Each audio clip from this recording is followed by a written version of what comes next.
오늘 우리에게 주신 하나님 말씀 에스라 1장 1절에서 4절 말씀, 우리 살아계신 하나님의 말씀 한 목소리 합독합니다. 바사왕 고레스 원년에 여호와께서 예레미야의 입을 통하여 하신 말씀을 이루게 하시려고 바사왕 고레스의 마음을 감동시키매 그가 온 나라에 공포도 하고 조소도 내려 이르되, 바사왕 고레스는 말하노니 하늘의 하나님 여호와께서 세상 모든 나라를 내게 주셨고 나에게 명령하사 유다 예루살렘의 성전을 건축하라 하셨나니 이스라엘의 하나님은 참신이시라. 너희 중에 그의 백성된 자는 다 유다 예루살렘으로 올라가서 이스라엘의 하나님 여호와의 성전을 건축하라. 그는 예루살렘에 계신 하나님이시라. 그 남아있는 백성이 어느 곳에 머물러 살든지 그곳 사람들이 마땅히 은과 금과 그 밖의 물건과 짐승으로 도와주고 그 외에도 예루살렘에 세울 하나님의 성전을 위하여 예물을 기쁘게 드릴지니라 하였더라. 아멘. 여러분, 지금도 살아계신 하나님은요, 회복을 명하시고 회복을 이루시고 지금도 예수 그리스도 안에서 살리는 새 창조와 회복을 이루고 계십니다. 회복을 위한 바벨론 포로에서의 귀환은 1차는 수르바벨 주도로 성전 회복, 우리 수요일날 이제 개관을 다 보았죠. 2차는 에스라 주도로 말씀 회복, 그리고 3차는 느헤미야 주도로 성벽 회복. 그런데요, 하나님이 궁극적으로 말씀하시고자 하는 회복은 단순히 어떤 역사적 사실로서의 회복이라거나 아니면 눈에 보이는 건물의 회복이 아닌 거예요. 자, 참 성전 대신, 그리고 말씀이 육신이 되어 오신 우리의 죄와 부끄러움의 자리들을 예수님의 보혈의 성벽으로 덮으신 그 회복을 구약의 지금 여러 모양과 사람, 사실을 통해 우리에게 보여주는 겁니다. 하나님의 회복은 그러면 그분의 택한 자녀들에게 어떻게 나타나는지 오늘 에스라 1장을 통해서 한번 살펴보려고 합니다.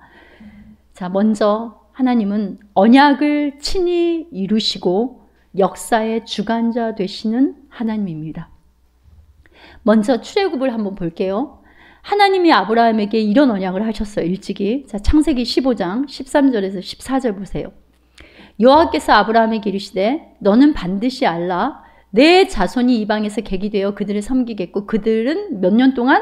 400년 동안 내 자손을 괴롭히리니. 14절 보세요.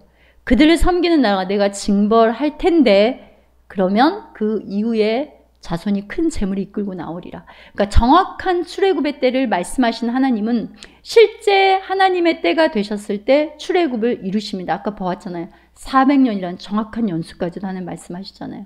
근데 출애굽기 12장에 실제 일어났지 않습니까? 자, 출애굽기 12장 35절 36절 보세요. 자, 나올 때 어떻게 합니까? 하나님이 말씀하신 것처럼 그냥 나오지 않아요.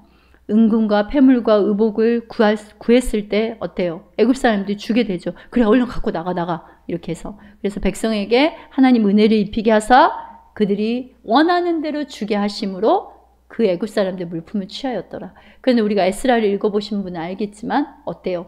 출 바벨론 때도 어떻게 합니까? 하나님께서 바리바리 싸들고 가게 하십니다.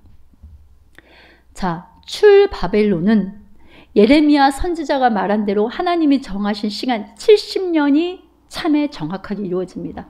일찍이 예레미야 29장 10절 말씀 보세요. 우리 함께 합독해 볼까요? 여호와께서 이와 같이 말씀하시니라. 바벨론에서 70년이 차면 내가 너희를 돌보고 나의 선한 말을 너희에게 성취하여 너희를 이곳으로 돌아오게 하리라. 그렇죠. 또한 고레스가 바벨론에 함락한 이 시점으로부터 이미 200년 전에 이사야서에 고레스라는 이름을 하나님이 정확하게 집어넣어 놨어요. 자, 이사야 43장 28절 보세요. 고레스에 대하여 이르기는, 고레스가 내 목자라고 해요. 하나님께서 나의 모든 기쁨을 성취한다고 하잖아요. 그리고 예루살렘 다시 증건된다. 그리고 기초가 놓여지리라 이렇게 말해요. 이사야 45장 1절 말씀입니다. 여호와께서 그의 기름 부음을 받은 고레스에게 이같이 말씀하시기에, 그러니까 열국이 항복하게 하고, 그러니까 정복한다는 거죠. 자, 이렇게 하나님께서는 고레스라는 이름을 이사야서에 이미 이 시점으로 200년 전에 명시를 딱 해놨어요. 또 하나님께서는 여러분 하나님의 구속사를 이루기 위해서 왕들의 마음을 들었다 놨다 하기도 합니다. 그러니까 강팍하게 하시기도 하고 감동시키기도 합니다. 자, 출애굽기 9장 12절에 보면 뭐라 그래요? 여호와께서 바로의 마음을 뭐하게 하셨으므로 완악하게 하셨으므로. 누가 완악하게 했다고요? 하나님께서. 네, 에스라 1장 1절 보세요.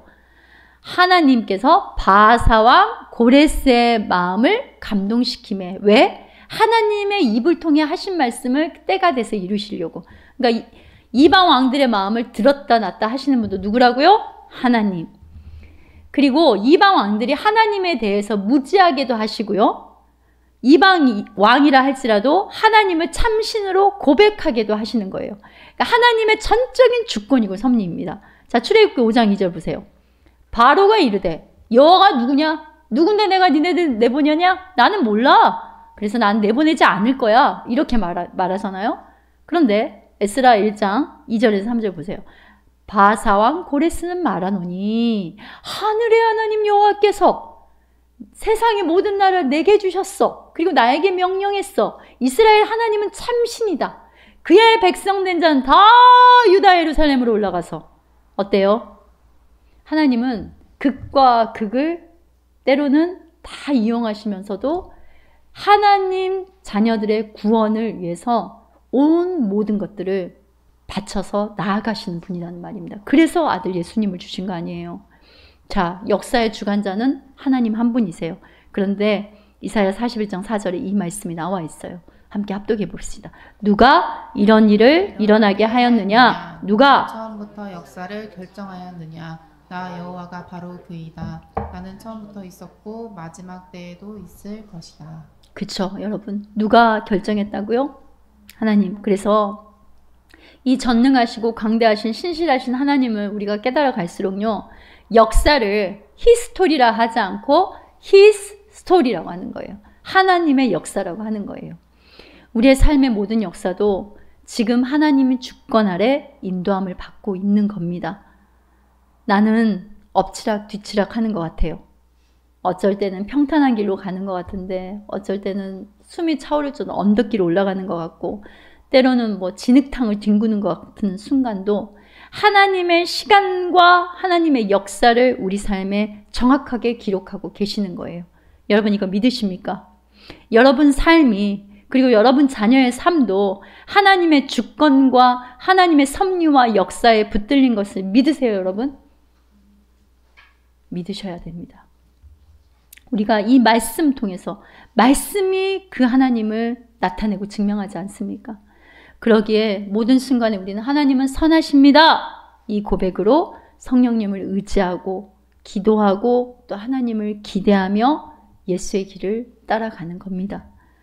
자, 두 번째는 하나님은 그 회복을 어떻게 이루시냐면 마음을 감동시키세요. 마음을 감동시키는 하나님입니다. 그러니까 우리가 방금 전에는 역사를 주관하시고 하나님의 언약을 성취하시는 하나님이에요. 우리가 하나님의 속성에 대해서 지금 알아야 되는 겁니다. 그냥 무작정 그냥 신앙생활을 하는 게 아니에요. 하나님이 어떤 분이신가를 알아야 돼요. 두 번째는 하나님은 마음을 감동시키는 하나님이에요. 자, 에스라 1장에서 우리의 눈이 깊이 멈추어서 보아야 할 구절이 있어요. 에스라 1장 1절 보세요. 고레스의 마음을 어떻게 하며? 감동시키심에. 그런데 에스라 1장 5절에 보면은 누가 올라오냐면 돌아오냐면 그 마음이 하나님께 감동을 받고 올라가서 다 일어나니 하나님이 감동을 주시는 것부터 하나님의 역사를 시작하세요. 하나님께서 고장나버린 하나님의 소유인 이스라엘 백성들을 바벨론 빨래터에서 70년 동안 빠시죠. 빠시고 약속한 때가 되니까 출 바벨론을 하게 하시는 한번 여정을 봐보세요, 여러분. 이스라엘 백성을 풀어줄 왕의 이름까지도 하나님은 정하신 거 아닙니까? 자, 우리가 그냥 성경으로 이렇게 읽으니까 그렇지만 놀라운 거예요. 놀라워해야 되는 거예요. 그러니까 우리의 이름도 하나님은 다 아시고 예비하신 거란 말입니다. 자, 바벨론 제국이 멸망할 거라 아무도 전혀 예측하지 못했어요. 아까 영상에서 보지 않았습니까? 성벽 두께만 30m, 총 둘레가 90km, 높이가 20m.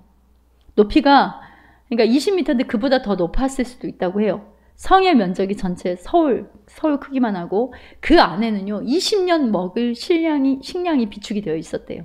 물이 굉장히 풍부해가지고 성벽에 접근하기가 도저히 불가능해요. 왜냐하면 사람 키를 넘는 물이 그 성벽 앞을 가로막고 있기 때문이에요. 그러니까 그 물을 건너야 성벽에 접근하고 또 그 성벽을 지나서 그 성 안으로 들어갈 수 있었기 때문이에요. 그러니까 여러분 벨사사 왕이요 메대와 바사 군대가 진을 치고 있는 것도 알면서도 왜 몰랐겠습니까? 고레스가 1년을 이렇게 염탐을 하면서 이거 계속 살폈다고 해요. 결국은 그래가지고 어떻게 됐냐? 물의 흐름을 보고 그 물의 흐름을 그러니까 물을 수위를 낮출 수 있는 그 고랑을 많이 팠다고 하잖아요. 그래서 수위를 낮춰줬을 때 이제 거기를 들어갔다고 하지 않습니까? 그런데 메대 바사가 이렇게 진을 치고 있는 걸 알면서도 귀족 1000명이나 불러놓고 잔치를 벌이고 있었던 이유가 뭐겠어요? 누가 감히 바벨론에 들어와? 누가 감히? 이렇게 생각한 거죠. 그래서 이 배짱으로 태평하게 눈앞에 적을 보고도 잔치를 벌린 겁니다. 자, 벨사살 왕이 느부갓네살이 왕이 예루살렘 성전을 허물고 거기서 가져온 성전 그릇에 술을 부어 마시고는 어떤 만행을 저지르냐면 그물이 은, 구리, 쇠, 나무 이런 것들 만든 우상신들을 찬양하는 만행을 저지르는 그 순간 다니엘서에 나와요. 갑자기 손가락이 나타나 벽에 글이 써지고 그날 밤에 고레스가 바벨론 성으로 전투도 없이 그냥 무혈 입성을 해요. 왜냐하면 이미 벨사살 왕에 대해서 그냥 질려버린 거예요. 그러니까 이제 물 수위를 낮추어가지고 고레스가 딱 들어가서 싸우려고 들어갔는데 그냥 문이 열리는 거예요. 말 그대로 그냥 열어준 거예요. 이미 고레스의 그 소문도 듣고 그러니까 이렇게 해서 이미 그냥 그렇게 열어줘버린 거죠. 그런데 두 사람이 각각 다른 운명에 처하죠. 딱 들어갔는데 누가 있냐면 벨사살 왕은 죽임을 당하고 거기에 누가 있었을 것 같으면 다니엘이 있었어요. 근데 다니엘은 딱 고레스를 보고 나서 이 자가 고레스구나. 하나님 말씀을 아니까 당신이 고레스이죠? 내가 올 줄 알고 있었다. 그러니까 고레스가 어떻게 너 내 이름까지 아냐? 놀랬겠죠. 그랬더니 다니엘이 뭐 했겠습니까? 200년 전에 이사야 선지자의 글을 쫙 펴면서 보여주면서 아까 우리 읽었잖아요. 하나님이 당신을 어떻게 사용할지 당신 이름까지 이렇게 기록해놨다. 이러니까 고레스가 고래? 고랬단 말이야? 고란 게 있어? 그래 너 내 밑에서 일해. 그러니까 왕이 바뀌어도 제국이 바뀌어도 다니엘은 계속 이제 책사 역할을 그렇게 감당했단 말입니다. 그러니까 포로로 잡혀와서 살고 있던 이스라엘 백성들은 과연 어땠을까요, 여러분?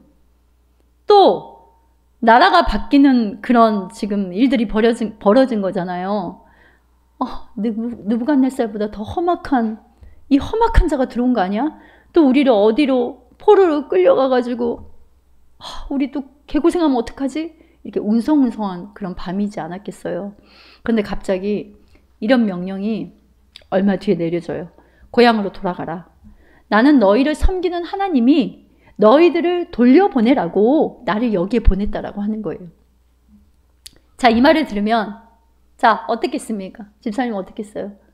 일단은 뭐 했겠어요? 기뻤겠죠. 에레미야 선지자 말이 그게 진짜였구나. 이런 생각도 했겠죠.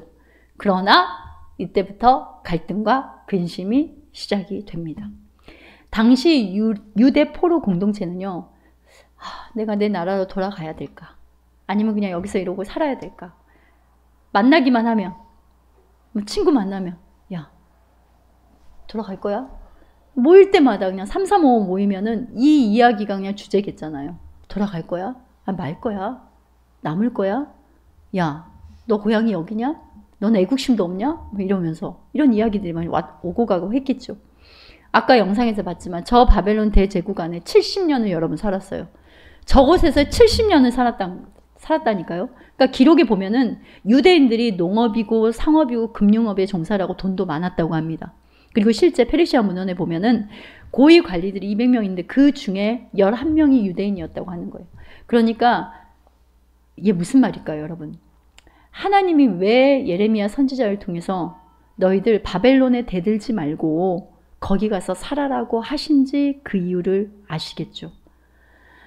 바벨론 포로로 끌려가서도 하나님이 그곳에서 보호하시고 먹이시고 입히시고 살게 하신 거예요. 그러니까 하나님께서는 하나님의 택한 백성들의 구원을 이루시려 모든 역사와 모든 것들을 끌고 가신다는 말입니다. 그러니까 지금 이스라엘 백성들의 귀향이라는 거는 지금처럼 집도 팔고 논도 팔고 가져갈 수 있는 상황도 안 돼요. 통장에다 돈을 가득가득 넣어가지고. 왜 보통 외국들은 집 이사 갈 때 집이 이제 움직이기도 하잖아요. 끌고 가기도 하고. 그런데 말 그대로 그냥 다 놔두고 가야 되는 거예요. 집도 모든 것도 다 놔두고 가야 되는 겁니다. 뭐 식기, 뭐 자기들 뭐 물품들 다 그냥 필요한 것만 가지고 가야 되는 거예요. 그런데 돌아갈 예루살렘은 어떻습니까? 황폐해요. 버려진 황무지 같은 곳이에요. 이거 한마디로 자 표현을 해보면 서울 강남의 테헤란로 한복판에 살다가 그 강남에 가면 10차선 도로 있지 않습니까? 테헤란로에 살다가 저기 깡촌에 화전민으로 갑자기 가야 되는 상황과 다를 바가 하나도 없는 거예요. 자, 가겠어요? 갈 거예요? 집세 갈 거예요? 고개 잘래잘래 흔들었죠. 가기 쉽지 않아요. 권사님 가시겠어요? 아유, 완전 단칼이시네? 안 갈 것 같아요. 왜 그러냐면 폐허잖아요. 자기들을 보호해줄 왕도 없어요. 예? 힘 있는 제국도 그런 것도 없고 먹고 살 일자리도 없어요. 등 붙이고 잠잘 집도 없어요. 그러니까 하루아침에 길거리로 앉게 되는 거지와 같은 자리까지 내려가는 거하고 매번 다를 게 하나도 없는 거예요. 그러니까 애들도 모이면 야 너희 아빠 돌아간대? 너희 엄마도 간다 했어? 아니 우리는 안 간대. 아유, 아무래도 우리 지금 갈 것 같아. 그래? 그럼 너랑 나랑 같이 총싸움도 못하고 같이 이렇게 놀이도 못하는데 또 옆에 엄마는 아이고 누구 엄마 가기로 했어? 아 거기를 왜 가? 생고생하려고 가. 왜 가? 가지마. 막 이렇게 하고 아 그냥 여기서 편하게 살면 되지 뭐. 그냥 살던 대로 살아. 지금까지 살아왔잖아. 뭐 불편한 거 없잖아. 왜 그 개고생을 하고 또 거기를 가려고 그래. 자, 그 당시 200만 명이 포로로 끌려가서 바벨론 살았는데 돌아온 자들이 10만 명밖에 안 돼요. 겨우 5%예요.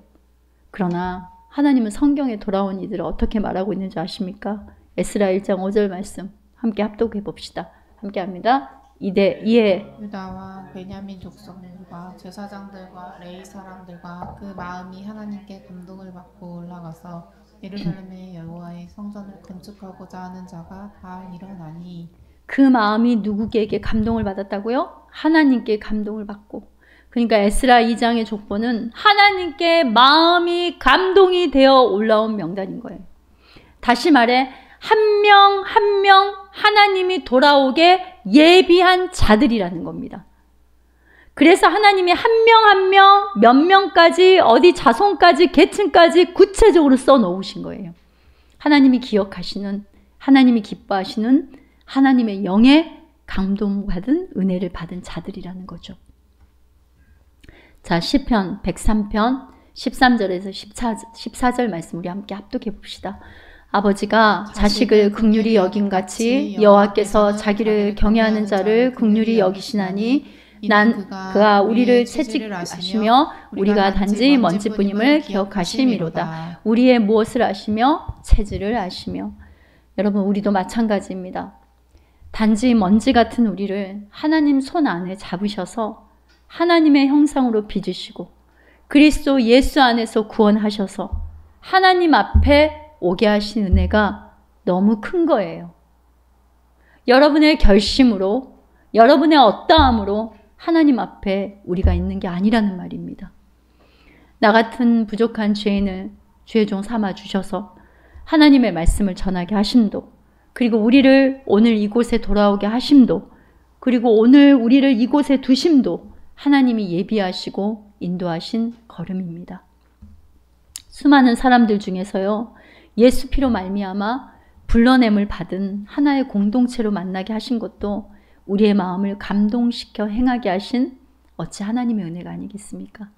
제가 예전에 오래전에 제 집사 때 중국 선교를 갔는데요. 아주 깡촌인데요. 화장실도 푸세식 화장실도 없어요. 보니까 그냥 벽돌을 쌓아놓고 이제 화장실이 급해서 물어봤더니 그냥 벽돌을 쌓아놓은 그런 데예요. 그냥.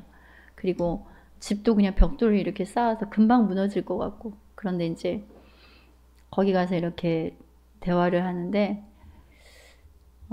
그 나이 아주 주름이 깊게 패인 그 노부부가 이 말을 하시더라고요.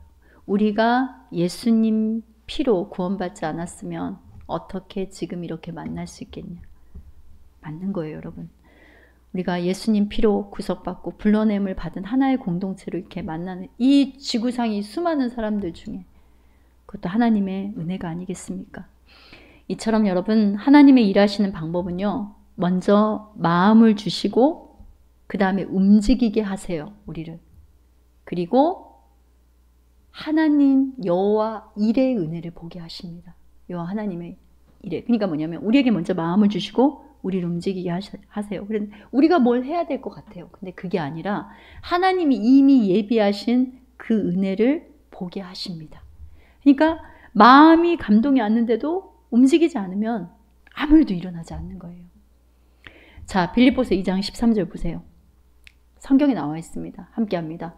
너희 안에서 행하시는 이는 하나님이시니 자기의 기쁘신 뜻을 위하여 너희에게 소원을 두고 행하게 하시나니. 그러니까 하나님은 먼저 우리 마음에 소원을 갖다 확 밀어 넣으세요.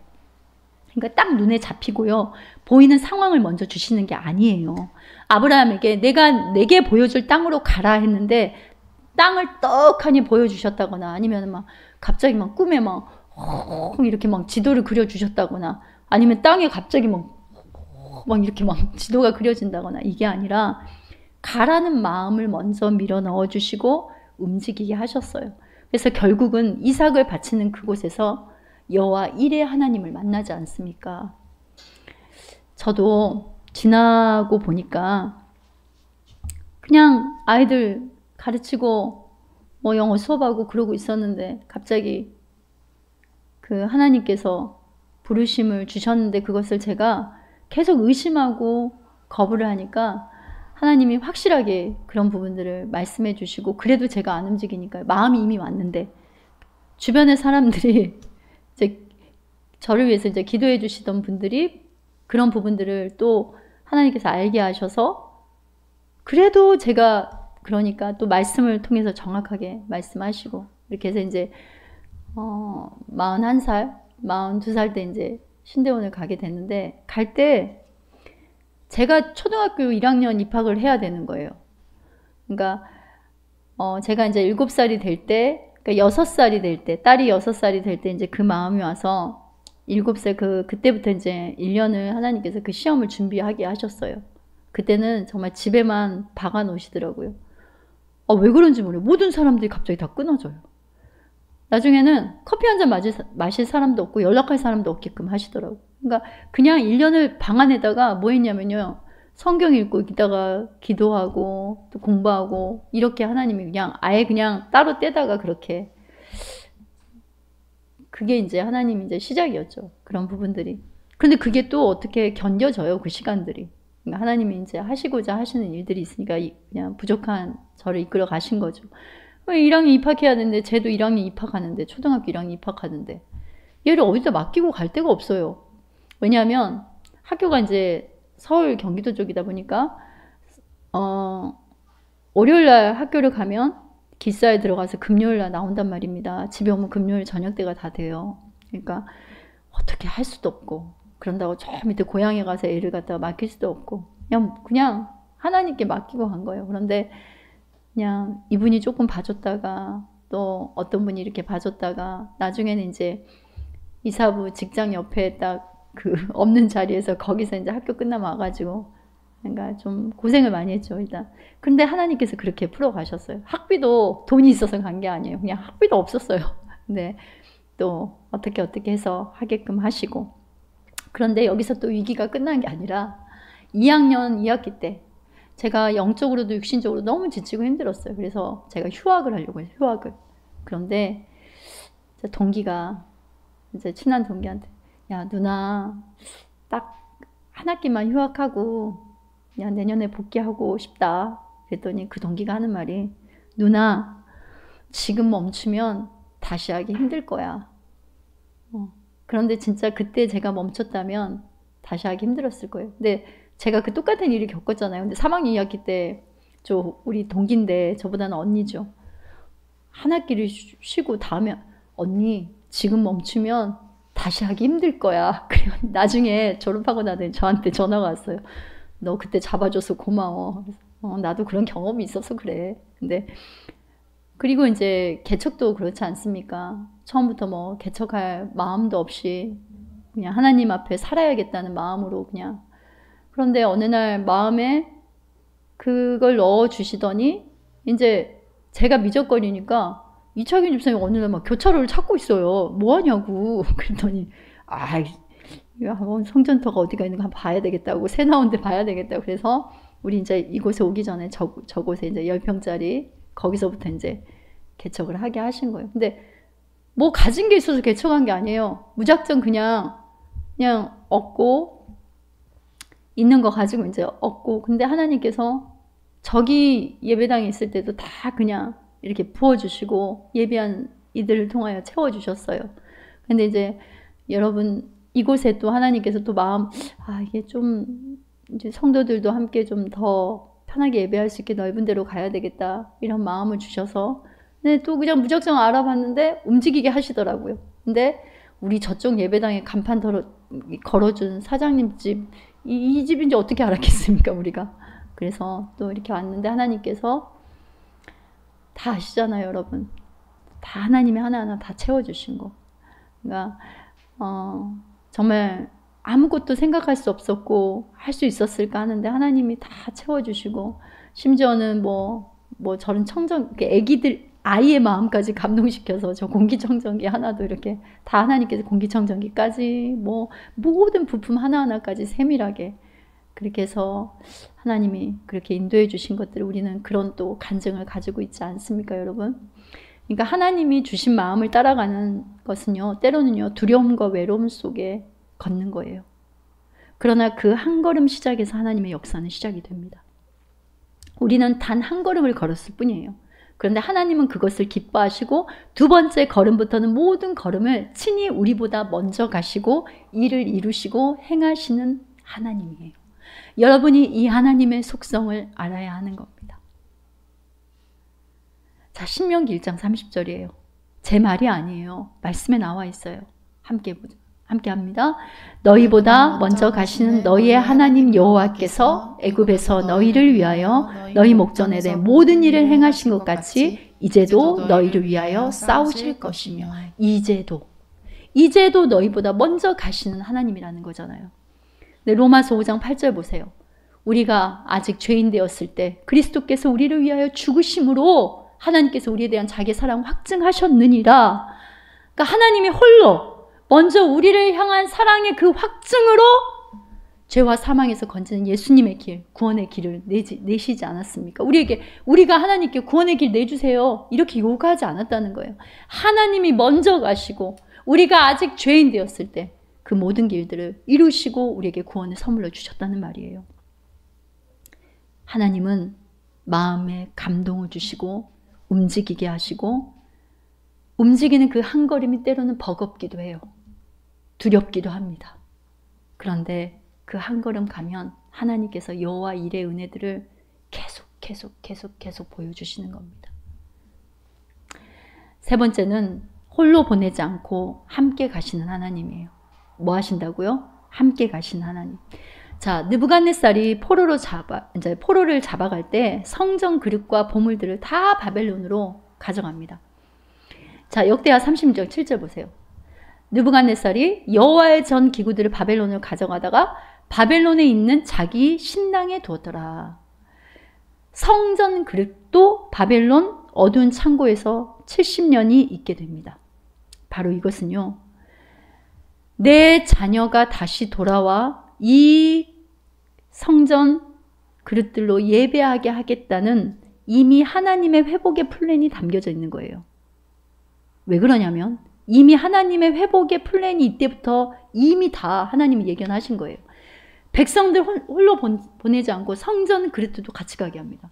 그런데 여러분, 하나님의 오로지 열망은 뭐냐면 출애굽 이후에 예수 그리스도의 구속의 피, 유월절, 그 은혜가 점점점 잊혀져 가고 무뎌져 가고 각종 무상 숭배로 하나님과의 막혀있는 그 두터운 벽이 바벨론이 무너지듯이 무너지고 다시 돌아와서, 자, 이사야 43장 21절 보세요. 이 백성은 내가 나를 위하여 지었나니 뭘 한다? 나를 찬송. 그러니까 하나님과의 관계 회복, 예배를 그렇게 소망하셨다는 거예요. 우리가 이 하나님 마음을 이 대목에서 볼 수 있어야 돼요. 근데 여러분, 고레스가 돌려보낼 때 또 어떻게 한 줄 압니까? 자, 에스라 1장 7절 보세요. 고레스 왕이 성전 그릇을 꺼내요. 창고에서.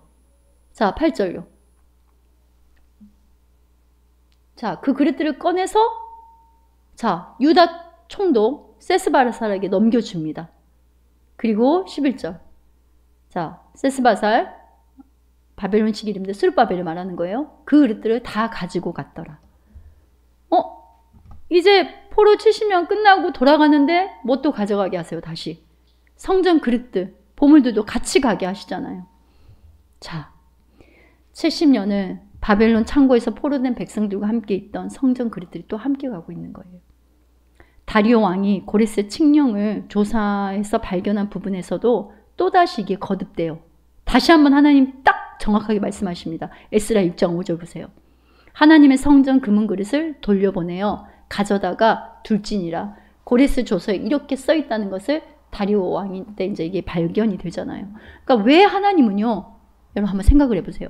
이스라엘 백성들이 바벨론으로 끌려갈 때, 그리고 돌아올 때, 또 성전 재건이 지금 뭔가 벽에 방해 때문에 막혀있고 중단이 돼 있는데, 이것을 다시 재건할 수 있는, 시작할 수 있는 정당한 근거를 제시하는 고레스 조서가 발견이 되는데, 그 부분에서도 항상 성전의 금은 그릇들을 이스라엘 백성들과 함께 가라라고 왜 이것을 계속해서 우리에게 보여주시고 있을까요?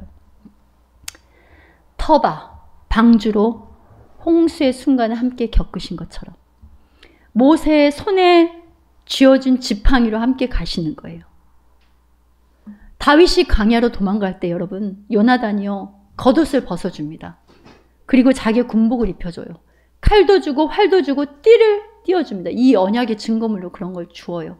여러분, 성경의 겉옷이라고 하는 거는 하나님의 덮은 은혜를 말하는 거예요. 그러니까 하나님이 친히 덮으시고 싸우시고 지키시고 띠띠와 함께 가시겠다라는 것을 보여주신 거예요.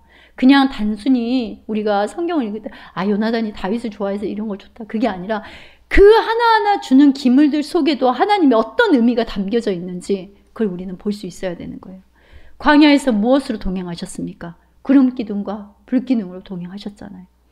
또 광야에서 성막으로 이스라엘 백성들과 함께 행진하셨잖아요. 항상 그 중심에 뭐가 있었어요? 성막이 있었지 않았습니까? 그러니까 성전 그릇 안에 담으신 그 하나님 아버지의 마음으로 지금 함께 가시고 함께 오시고 하는 거예요. 자, 성전 기구들은요, 모세 시대의 성막 기구들이 보여주는 의미와 동일한 거예요. 사실 성막의 모든 것이 무엇을 상징한다고 그랬어요? 예수 그리스도의 구원의 예표를 나타낸다고 하지 않습니까? 그러니까 성전 역시 마찬가지예요. 그러니까 성전 기구의 번제단과 물두멍 이런 것들이 예수 그리스도의 죄 씻음을 통한 구속의 사역을 예표하듯이 금과 은그릇들, 그 성전의 그릇들은 예수님의 피와 살을 상징하는 떡과 포도주를 담는 용도잖아요. 결국 성막, 성전, 그리고 성전의 그릇은 예수 그리스도의 구속을 상징하는 거예요. 그러니까 늘 이스라엘 백성들과 성전의 그릇들과 함께 움직이게 하시는 하나님은 예수 피로 연합된 임마누엘, 하나님의 마음과 사랑이 그 안에 담겨 있는 겁니다. 그러니까 신부만이 들어갈 수 있는 신랑의 지성소에서 거기 가면 언약궤 조각목으로 그 위를 덮은 금처럼 하늘로부터 내린 영원한 장막이신 예수님으로 덮인 존재, 이 모든 것을 상징하는 게 성전의 그릇들과 보물들이라는 말입니다. 그러기에 벨사살 왕이요, 느부갓네살이 가져온 그 성전의 그릇들을 꺼내가지고 술을 따라 먹고 연애를 즐기는 것은 결국은 하나님의 영광을 더럽히며 동시에 우리가 그 부분에서 그리스도의 고난과 수치를 엿볼 수 있는 부분인 거예요. 벨사살 왕이 이 만행을 하는 순간에 철옹성 같은 절대 무너지지 않는다고 하는 그 바벨론이 무너지고 고레스가 하나님의 언약의 도구로 등장하는 것이 여러분 결코 우연이 아니라는 거예요. 십자가에서 죄인들을 홀로 매달아 두지 않으시고 예수님이 함께 매달리셨어요. 그와 같이 우리를 내버려 두지 않으시고 임마누엘 사랑으로 지금도 함께 가고 계십니다. 그래서 우리에게 하나님이 항상 기뻐하고 쉬지 말고 기도하고 범사에 감사하라, 이 말씀을 주신 거예요. 항상 기뻐할 수밖에 없는 겁니다.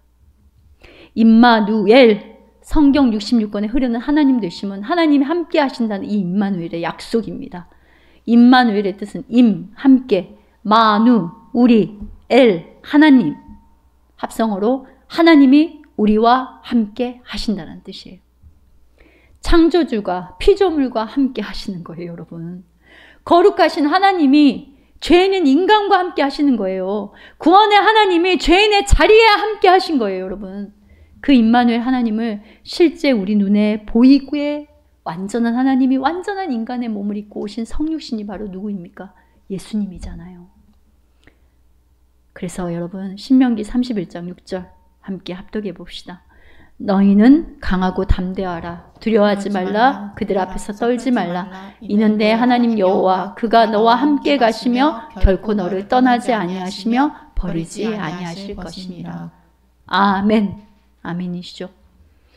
임마누엘 하나님은 오늘도 예수님의 가치로 구원한 사랑하는 자녀들의 영과 육과 정, 이 모든 것을 총체적으로 회복시키기를 원하십니다.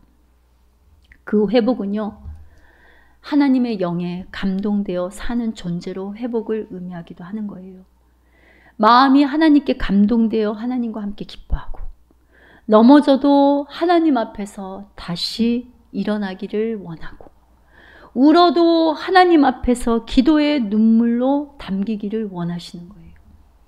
하나님의 영에 감동되어 말씀을 붙들고, 하나님의 영에 감동되어 찬양하고, 하나님의 영에 감동되어 기도하고, 하나님의 영에 감동되어 회개하고, 하나님의 영에 감동되어 사랑하고 충성하고, 하나님의 영에 감동되어 감사하는 것입니다, 여러분.